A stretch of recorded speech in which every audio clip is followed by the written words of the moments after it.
In particle physics, the Higgs mechanism is essential to explain the generation mechanism of the property mass for gauge bosons. In the Standard Model, the three weak bosons gain mass through the Higgs mechanism by interacting with the Higgs field that permeates all space. Normally bosons are massless, but the W+, W, and Z bosons have values around 80 GeV/C2. In gauge theory, the Higgs field induces a spontaneous symmetry breaking, where instead of the usual transverse Nambu Goldstone boson, the longitudinal Higgs boson appears. The simplest description of the mechanism adds a Higgs field to the Standard Model gauge theory. The symmetry breaking triggers conversion of the longitudinal field component to the Higgs boson, which interacts with itself and, at least a part of, the other fields in the theory, so as to produce mass terms for the Z and W bosons. In the Standard Model, the phrase Higgs mechanism refers specifically to the generation of masses for the W and Z weak gauge bosons through electroweak symmetry breaking. The Large Hadron Collider at CERN announced results consistent with the Higgs particle on July 4, 2012, but stressed that further testing is needed to confirm the Standard Model. The mechanism was proposed in 1962 by Philip Warren Anderson. The relativistic model was developed in 1964 by three independent groups, by Robert Brout and Francois Englert, by Peter Higgs, and by Gerald Guralnik, C.R. Hagen, and Tom Kibble.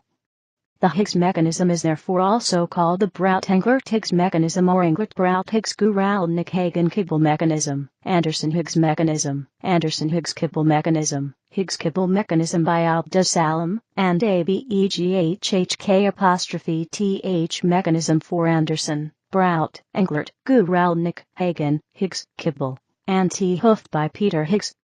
On October 8, 2013, it was announced that Peter Higgs and Francois Englert had been awarded the 2013 Nobel Prize in Physics for the theoretical discovery of a mechanism that contributes to our understanding of the origin of the mass of subatomic particles, and which recently was confirmed through the discovery of the predicted fundamental particle by the ATLAS and CMS experiments at CERN's Large Hadron Collider. Standard Model. The Higgs mechanism was incorporated into modern particle physics by Steven Weinberg and Abdus-Salam, and is an essential part of the Standard Model. In the Standard Model, at temperatures high enough that electroweak symmetry is unbroken, all elementary particles are massless. At a critical temperature the Higgs field becomes tachyonic, the symmetry is spontaneously broken by condensation, and the W and Z bosons acquire masses. EWSB, electroweak symmetry breaking, is an abbreviation used for this. Fermions, such as the leptons and quarks in the Standard Model, can also acquire mass as a result of their interaction with the Higgs field, but not in the same way as the gauge bosons. Structure of the Higgs field. In the Standard Model, the Higgs field is an SU2 doublet, a complex scalar with four real components, or equivalently with two complex components. Its weak hypercharge, U1, charge is 1. That means that it transforms as a spinor under SU2. Under U1 rotations, it is multiplied by a phase, which thus mixes the real and imaginary parts of the complex spinor into each other, so this is not the same as two complex spinors mixing under U1, which would have 8 real components between them, but instead is the spinor representation of the group U2. The Higgs field, through the interactions specified, summarized, represented, or even simulated, by its potential, induces spontaneous breaking of 3 out of the 4 generators, directions of the gauge group SU2, U1. 3 out of its 4 components would ordinarily amount to Goldstone bosons if they were not coupled to gauge fields. However, after symmetry breaking, these 3 of the 4 degrees of freedom in the Higgs field mix with the 3 W and Z bosons, W plus W and Z, and are only observable as spin components of these weak bosons, which are now massive, while the 1 remaining degree of freedom becomes the Higgs boson, a new scalar particle. The photon as the part that remains massless. The gauge group of the electroweak part of the Standard Model is SU2, U1. The group SU2 is all 2 by 2 unitary matrices, all the orthonormal changes of coordinates, in a complex two-dimensional vector space.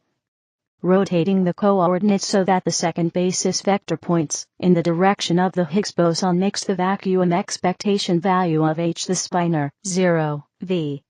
The generators for rotations about the X, Y, and Z axes are by half the Pauli matrices X, Y, and Z, so that a rotation of angle about the Z-axis takes the vacuum to.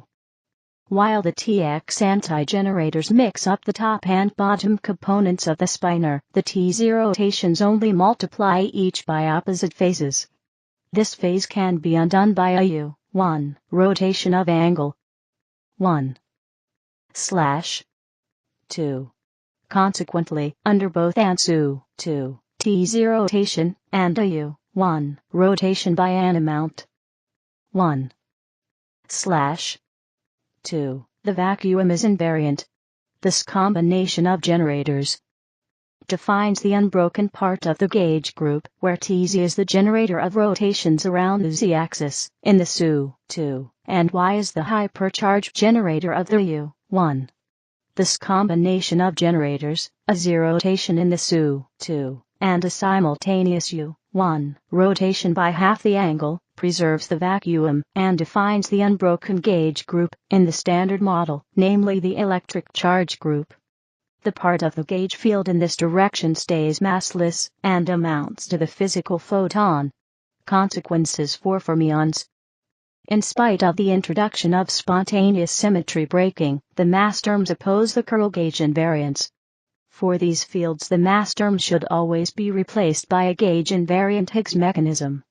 One possibility is some kind of Yukawa coupling, see below, between the fermion field and the Higgs field, with unknown couplings G, which after symmetry breaking, more precisely, after expansion of the Lagrange density around a suitable ground state, again results in the original mass terms, which are now, however, i.e. by introduction of the Higgs field, written in a gauge invariant way. The Lagrange density for the Yukawa interaction of the fermion field and the Higgs field is, where again the gauge field A only enters D, i.e. it is only indirectly visible. The quantities are the Dirac matrices, and G is the already mentioned Yukawa coupling parameter. Already now the mass generation follows the same principle as above, namely from the existence of a finite expectation value, as described above.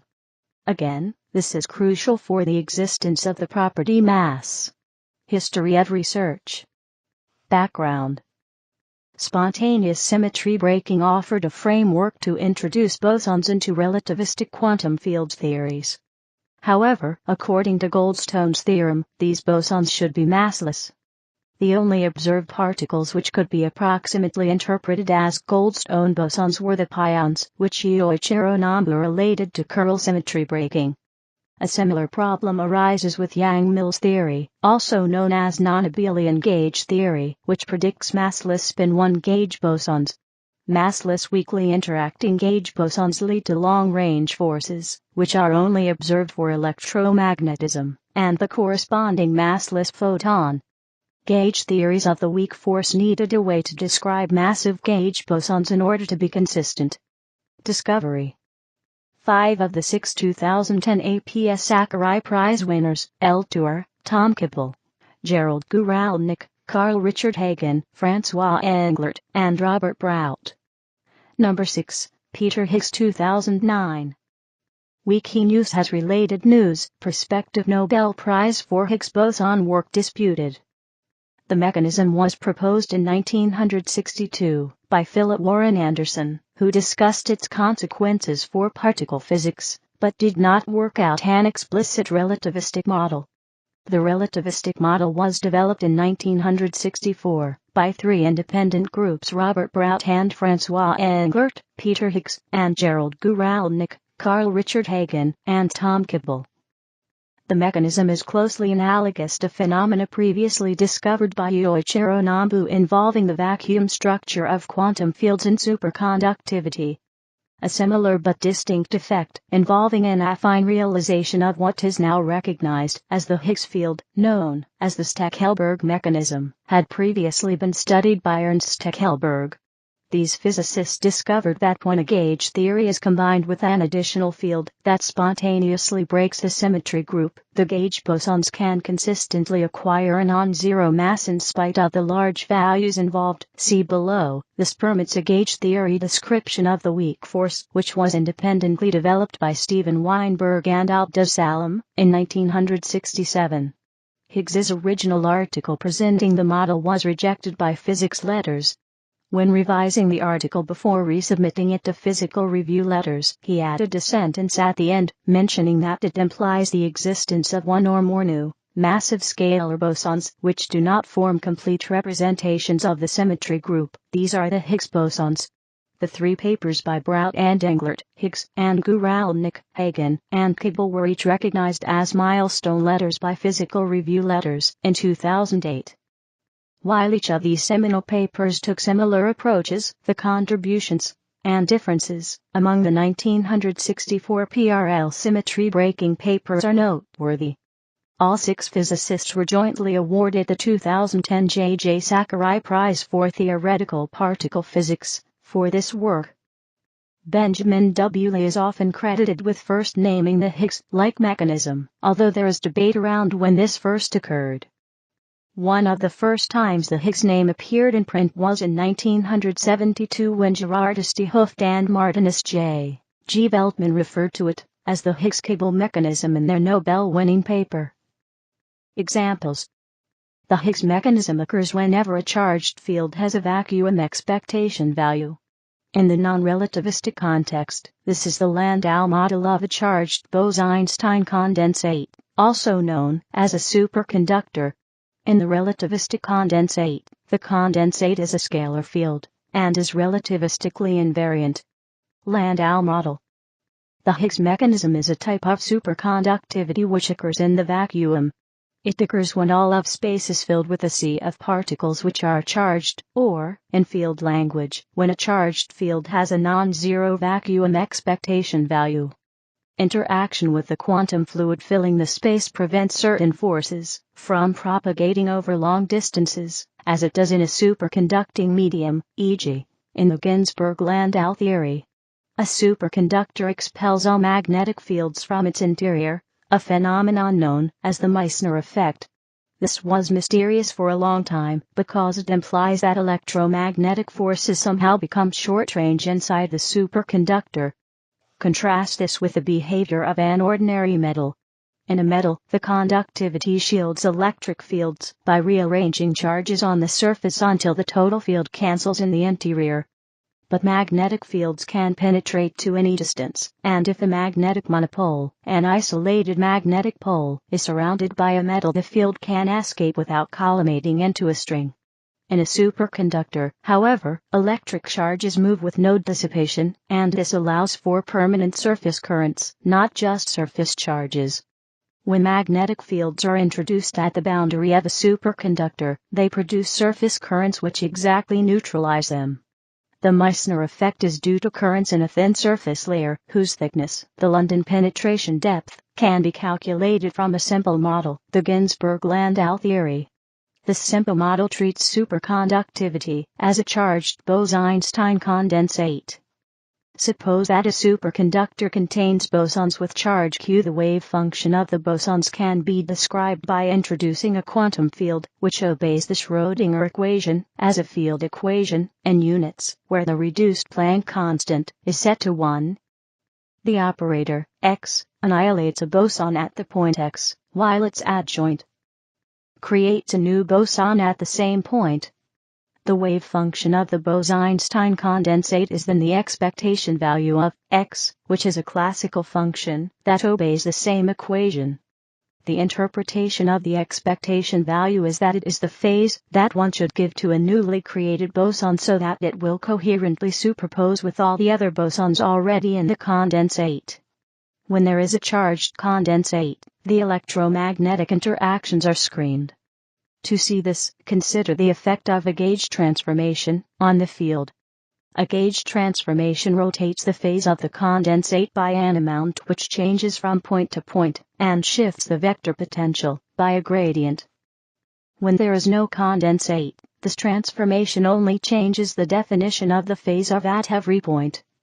But when there is a condensate, the phase of the condensate defines a preferred choice of phase. The condensate wave function can be written as whereas real amplitude, which determines the local density of the condensate. If the condensate were neutral, the flow would be along the gradients of the direction in which the phase of the Schrödinger field changes. If the phase changes slowly, the flow is slow and has very little energy, but now can be made equal to zero just by making a gauge transformation to rotate the phase of the field. The energy of slow changes of phase can be calculated from the Schrödinger kinetic energy, and taking the density of the condensate to be constant. Fixing the choice of gauge so that the condensate has the same phase everywhere, the electromagnetic field energy has an extra term. When this term is present, electromagnetic interactions become short-ranged. Every field mode, no matter how long the wavelength, oscillates with a non-zero frequency. The lowest frequency can be read off from the energy of a long wavelength A mode. This is a harmonic oscillator with frequency. The quantity vertical bar 2 equals 2 is the density of the condensate of superconducting particles. In an actual superconductor, the charged particles are electrons, which are fermions, not bosons. So in order to have superconductivity, the electrons need to somehow bind in two Cooper pairs. The charge of the condensate Q is therefore twice the electron charge E. The pairing in a normal superconductor is due to lattice vibrations, and is in fact very weak. This means that the pairs are very loosely bound. The description of a Bose-Einstein condensate of loosely bound pairs is actually more difficult than the description of a condensate of elementary particles, and was only worked out in 1957 by Bardeen, Cooper, and Schrieffer in the famous BCS theory. Abelian Higgs mechanism. Gauge invariance means that certain transformations of the gauge field do not change the energy at all. If an arbitrary gradient is added to A, the energy of the field is exactly the same. This makes it difficult to add a mass term, because a mass term tends to push the field toward the value 0. But the zero value of the vector potential is not a gauge invariant idea. What is zero in one gauge is non-zero in another. So in order to give mass to a gauge theory, the gauge invariance must be broken by a condensate.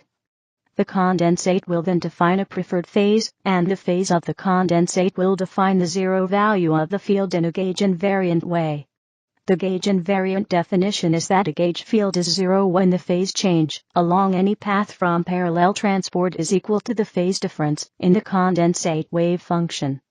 The condensate value is described by a quantum field with an expectation value, just as in the Ginzburg-Landau model. In order for the phase of the vacuum to define a gauge, the field must have a phase, also referred to as to be charged. In order for a scalar field to have a phase, it must be complex, or, equivalently, it should contain two fields with a symmetry which rotates them into each other. The vector potential changes the phase of the quanta produced by the field when they move from point to point. In terms of fields, it defines how much to rotate the real and imaginary parts of the fields into each other when comparing field values at nearby points. The only renormalizable model where a complex scalar field acquires a non-zero value is the Mexican hat model, where the field energy has a minimum away from zero. The action for this model is, which results in the Hamiltonian. The first term is the kinetic energy of the field. The second term is the extra potential energy when the field varies from point to point. The third term is the potential energy when the field has any given magnitude. This potential energy, Vz, equals vertical bar Z vertical bar 222, has a graph which looks like a Mexican hat, which gives the model its name. In particular, the minimum energy value is not at Z equals 0, but on the circle of points, where the magnitude of Z is. Higgs potential V for a fixed value of the potential is presented upwards against the real and imaginary parts of the Mexican hat or champagne bottle profile at the ground should be noted. When the field X is not coupled to electromagnetism, the Mexican hat potential has flat directions. Starting in any one of the circle of vacua, and changing the phase of the field from point to point costs very little energy. Mathematically, if with a constant prefactor, then the action for the field X, i.e., the phase of the Higgs field X, has only derivative terms. This is not a surprise. Adding a constant to X is a symmetry of the original theory, so different values of X cannot have different energies. This is an example of Goldstone's theorem. Spontaneously broken continuous symmetries normally produce massless excitations. The Abelian Higgs model is the Mexican hat model coupled to electromagnetism. The classical vacuum is again at the minimum of the potential, where the magnitude of the complex field is equal to. But now the phase of the field is arbitrary, because gauge transformations change it. This means that the field X can be set to 0 by a gauge transformation, and does not represent any actual degrees of freedom at all. Furthermore, choosing a gauge where the phase of the vacuum is fixed, the potential energy for fluctuations of the vector field is non-zero. So in the Abelian Higgs model, the gauge field acquires a mass. To calculate the magnitude of the mass, consider a constant value of the vector potential A in the x direction in the gauge where the condensate has constant phase. This is the same as a sinusoidally varying condensate in the gauge where the vector potential is 0. In the gauge where A is 0, the potential energy density in the condensate is the scalar gradient energy. This energy is the same as a mass term. 1 / 2m2a2 where m equals q. Non-Abelian Higgs mechanism. The non-Abelian Higgs model has the following action. Where now the non-Abelian field A is contained in D, and in the tensor components, and the relation between A and those components is well known from the Yang-Mills theory. It is exactly analogous to the Abelian Higgs model. Now the field is in a representation of the gauge group, and the gauge covariant derivative is defined by the rate of change of the field minus the rate of change from parallel transport using the gauge field A as a connection. Again, the expectation value of defines a preferred gauge, where the vacuum is constant, and fixing this gauge, fluctuations in the gauge field A come with a non-zero energy cost, depending on the representation of the scalar field. Not every gauge field acquires a mass. A simple example is in the renormalizable version of an early electroweak model due to Julian Schwinger. In this model, the gauge group is SO3, or SU2. There are no spinor representations in the model, and the gauge invariance is broken down to U1, or SO2, at long distances. To make a consistent renormalizable version using the Higgs mechanism, introduce a scalar field which transforms, as a vector, a triplet of SO3. If this field has a vacuum expectation value, it points in some direction in field space. Without loss of generality, one can choose the z-axis in field space to be the direction that is pointing. And then the vacuum expectation value of is 0, 0, A, where A is a constant with dimensions of mass. Rotations around the z-axis form a U1 subgroup of SO3, which preserves the vacuum expectation value of, and this is the unbroken gauge group. Rotations around the x and y axis do not preserve the vacuum, and the components of the SO3 gauge field which generate these rotations become massive vector mesons. There are two massive W mesons in the Schwinger model, with a mass set by the mass scale A, and one massless U1 gauge boson, similar to the photon. The Schwinger model predicts magnetic monopoles at the electroweak unification scale, and does not predict the Z meson. It doesn't break electroweak symmetry properly, as in nature. But historically, a model similar to this, but not using the Higgs mechanism, was the first in which the weak force and the electromagnetic force were unified. Affine Higgs mechanism. Ernst Stackelberg discovered a version of the Higgs mechanism by analyzing the theory of quantum electrodynamics with a massive photon. Effectively, Stackelberg's model is a limit of the regular Mexican Abelian Higgs model, where the vacuum expectation value h goes to infinity, and the charge of the Higgs field goes to zero in such a way that their product stays fixed. The mass of the Higgs boson is proportional to h, so the Higgs boson becomes infinitely massive and decouples, so is not present in the discussion. The vector meson mass, however, equals to the product A, and stays finite. The interpretation is that when a U1 gauge field does not require quantized charges, it is possible to keep only the angular part of the Higgs oscillations and discard the radio part. The angular part of the Higgs field has the following gauge transformation law.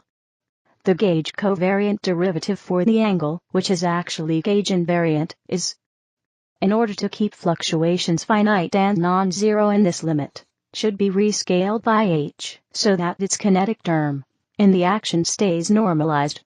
The action for the theta field is read off from the Mexican hat action by substituting since A is the gauge boson mass by making a gauge transformation to set equals zero. The gauge freedom in the action is eliminated, and the action becomes that of a massive vector field. To have arbitrarily small charges requires that the U1 is not the circle of unit complex numbers under multiplication, but the real numbers are under addition, which is only different in the global topology. Such a U1 group is non-compact. The field transforms as an affine representation of the gauge group. Among the allowed gauge groups, only non-compact U1 admits affine representations, and the U1 of electromagnetism is experimentally known to be compact, since charge quantization holds to extremely high accuracy. The Higgs condensate in this model has infinitesimal charge, so interactions with the Higgs boson do not violate charge conservation.